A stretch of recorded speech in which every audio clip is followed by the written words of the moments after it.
Hey everybody, thanks for joining us here at Real Talk with Franky Z. I have a friend of mine here, Chris, and we're going to be talking about his experiences with drug addiction and relapse and just, we're going to give us a little insight on how it is out there.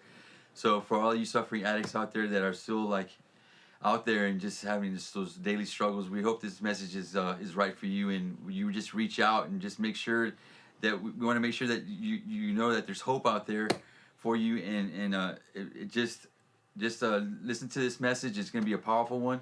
Here we go. So here's my buddy Chris. Hey Chris, can you just tell us a little bit about what you've been through and what you've gone through in the past, and where you're at today? Yes, Frankie, I'd be delighted to. So it started off when I was a little bit younger. I was 12 years old, and I wanted to fit in. I wanted to be cool. Used to get bullied a lot growing up. Picked on for being small, or kids find anything to pick on these days. Mm-hmm. But so I started smoking a little bit of weed here and there, and fitting in, and then I started slacking off in school. And at the time, I didn't realize that it was a problem. I was chill. I was laughing. Enjoying life, getting through it. Then as I got older, 17, 18, started coming around. I started growing up. I started seeing the reality of drugs, and drugs is not just confined to weed. I started seeing friends change. This started getting into harder stuff. I tried cocaine whenever I was 18 for the first time, and I remember my friend told me, he said, "Try this; it'll change your life."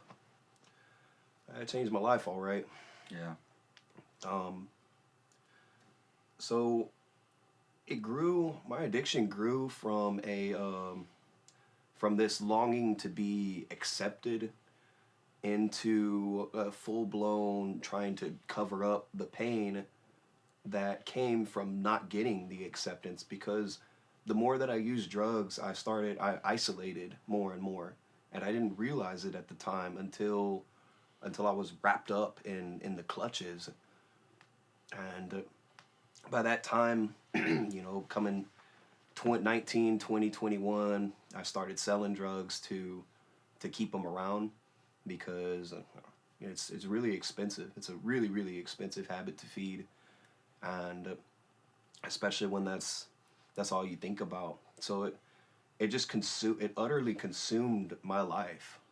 I missed moments with family, things that I actually wanted to do. I missed funerals. I dropped out of school, which, going back, I went back and graduated, but it was barely. I was already in and out of jail like 5 times by the time I was an actual adult. So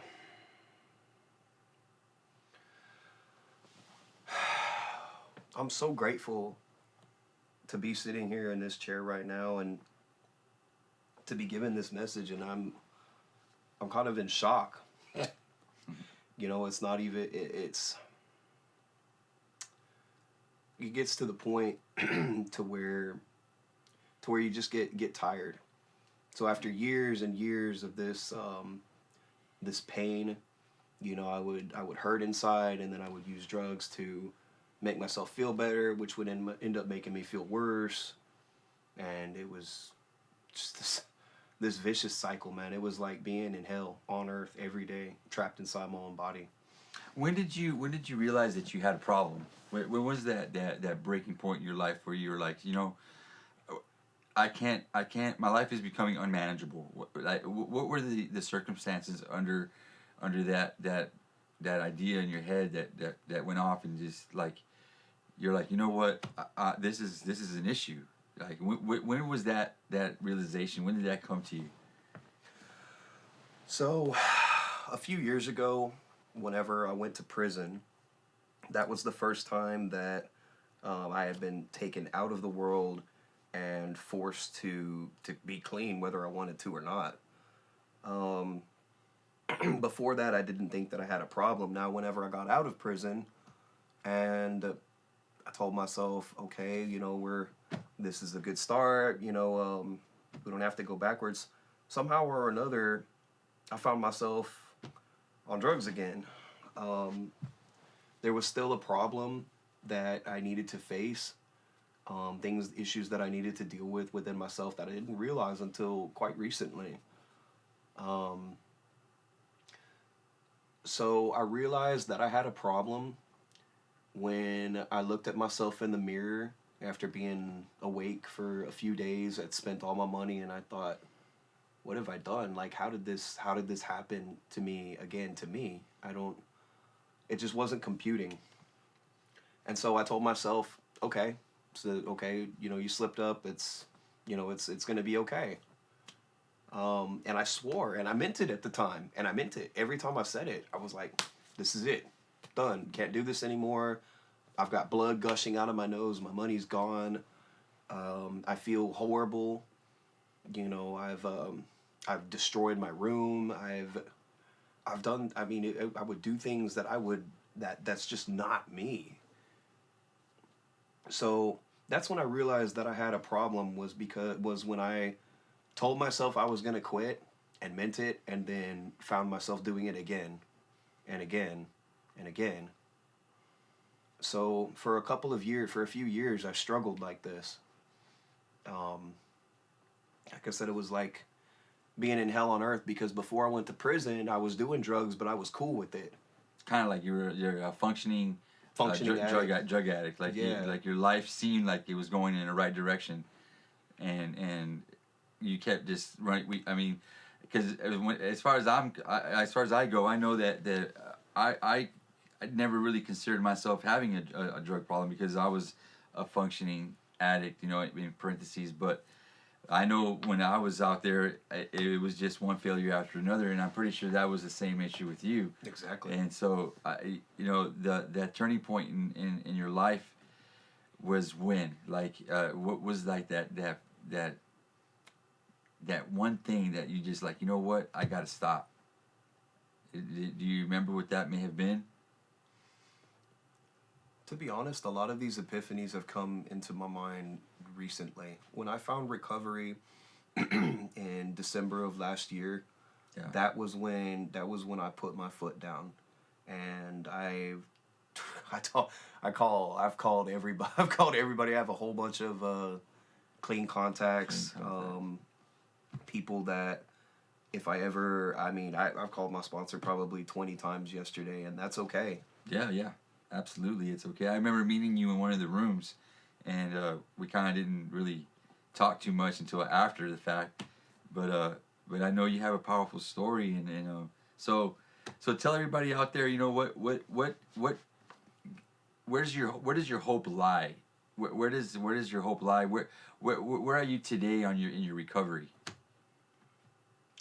My hope lies in there being a better tomorrow, because no matter what goes on today or what happened yesterday, there's always a chance to make fresh and to do better. That's pretty much where my standpoint is. But as far as my recovery goes, every day is a battle.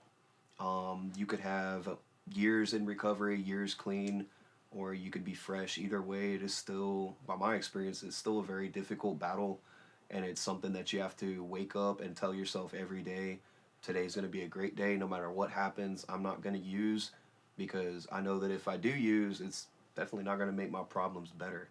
Yeah. So I'm at a recovery house now, and I'm so blessed and so grateful to be where I'm at, because the support that I've received has been just tremendous. I wouldn't be here.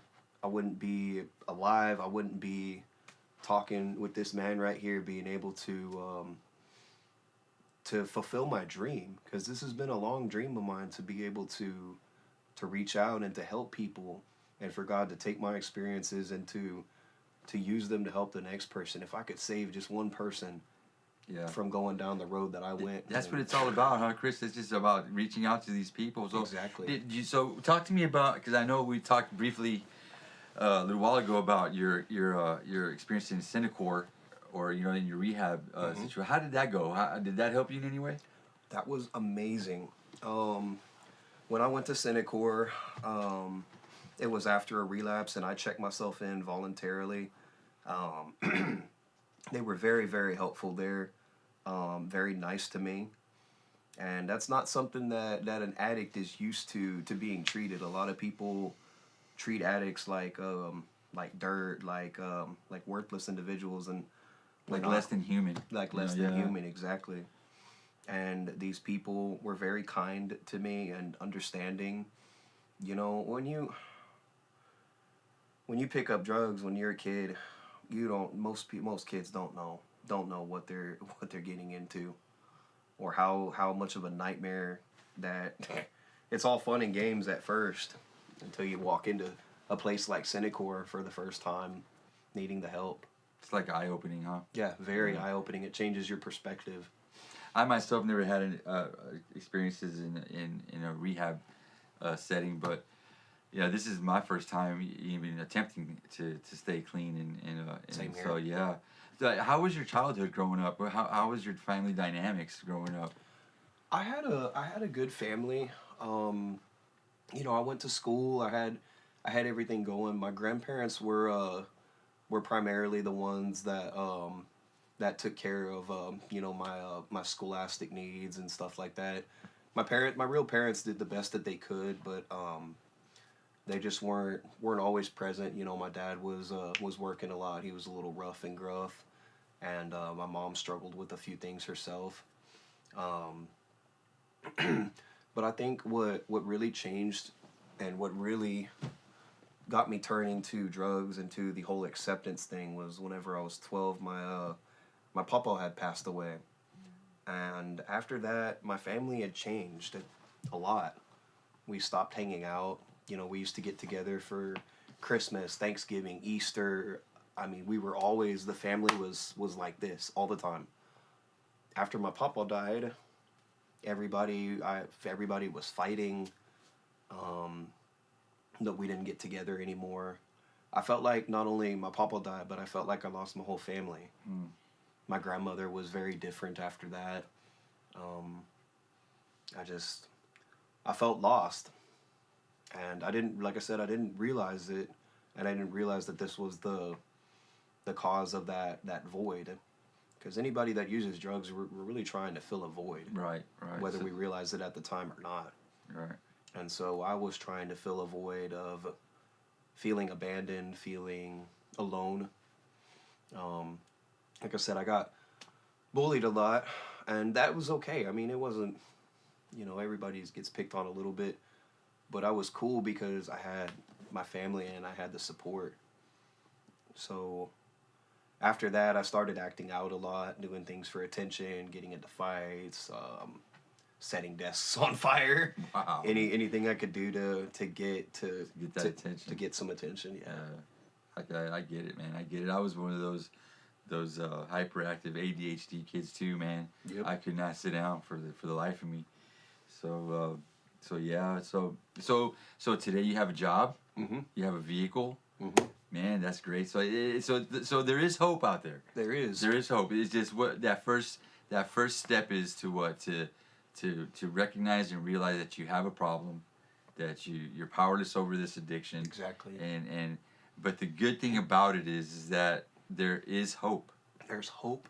There's help. It is possible. I mean, I'm fresh into my recovery. I'm not gonna act like, oh, I'm an alumni and I've got it all together, because I do not have it all together. Yeah. I am. This kind of little peep into my current journey. But I'll tell you this: I would not be where I'm at if it wasn't for recovery. If it wasn't for people like Franky. If it wasn't for the people that ushered me in that door the first time. I was really rough. This is what seeing everybody else that's done it, that has years clean, that they have this light in their eyes. And when you look at somebody and the way that they talk at some of these meetings, and they have this little shimmer in their eyes, and it's hope, you can see it. Yeah, man. That's what attracted me. That's why I'm at the point to where I'm giving this everything I got. There's no shortcuts in recovery. I had a few hiccups, and recovery is not a perfect journey. Don't expect to just because you go to a meeting or just because you tell yourself, I'm not gonna use drugs today. Don't expect it to be easy, because it's not. It's not. It's a simple program, but it's not an easy program, No, right? it's very simple. It's but a simple not one, easy. but hey, it's not by any means easy. It's for warriors, man. It's for soldiers. You know what I mean? That are true to themselves, because that's the key factors, that we all have to be true to ourselves in order to make this work. In order to make anything work in our lives, we have to be truth. We have to be truthful to ourselves and be real. You know what Exactly. I mean? Because if we're out here trying to get help and we're not real about it, then we're missing that key ingredient. You know what I mean? And so. Yeah. So if there's one thing that you could tell somebody out there that might be watching, what would you tell them? If how would they let them know how, or what would you say to them about getting help, about finding meetings and stuff like that? What would you say to somebody out there? I would say don't give up. Don't give No up. matter how lost you think you are, don't give up. Because we all have a purpose here in this world, and we all have beautiful things about each of our own individual characters. We all have something to offer this world. And there is a lot more to life than standing on a street corner trying to get high. It's just not. There's so much more to life than that, man. And I can't believe that for the longest time, that was me. You know? I remember there was one of the darkest times in my life, man. I was in Alice, and I had been up for a little bit, and I had the same pair of underwear on for like 2 weeks. I stank. I knew I stank. But I was cool with that because I had drugs in my pocket. So I had that little pocket full of sunshine. And that was Yes.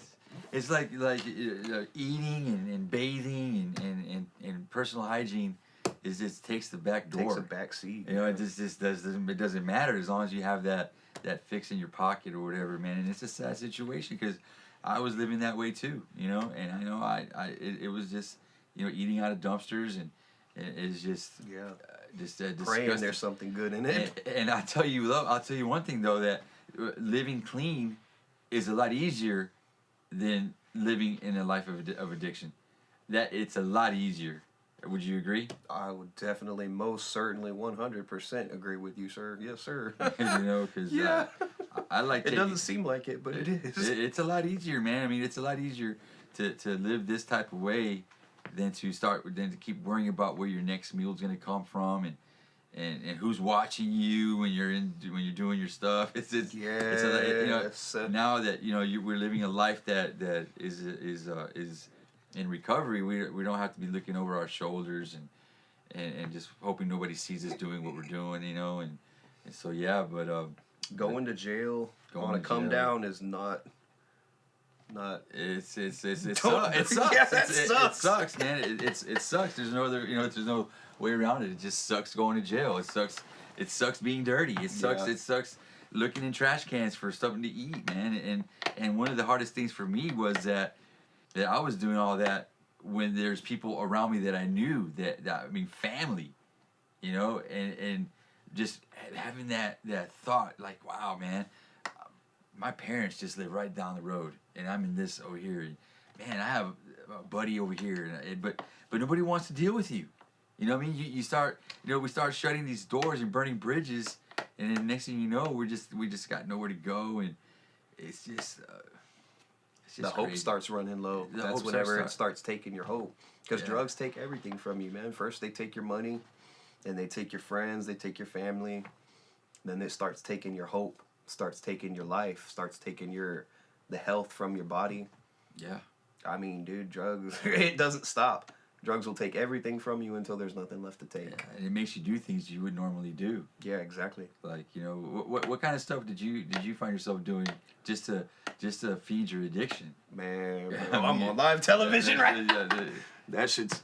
I've done things that I'm absolutely ashamed of that I can't say on live television, because it's horrible, man. And it's things like I've said things to people that I care about. My grandmother, for instance, She loved me. She was the reason why why I'm here right now, because I had that one person. I was fortunate enough to have that one person that loved me. You know, just man, it's. I want to know, man. I want to know what you got going on. You can say something. We're not on live TV, by the way. Man, I've taken jewelry. I would steal your wallet, help you look for it for days, bro. I'd be on the phone with the light. I think I saw it over here. Fucking knowing that the wallet's in my pocket. I've stolen from a church. I went to my childhood church. I've never told anybody about this. I went to my childhood church and I got a ladder from the back and I went up into the choir loft and I stole all their audio equipment. Hey.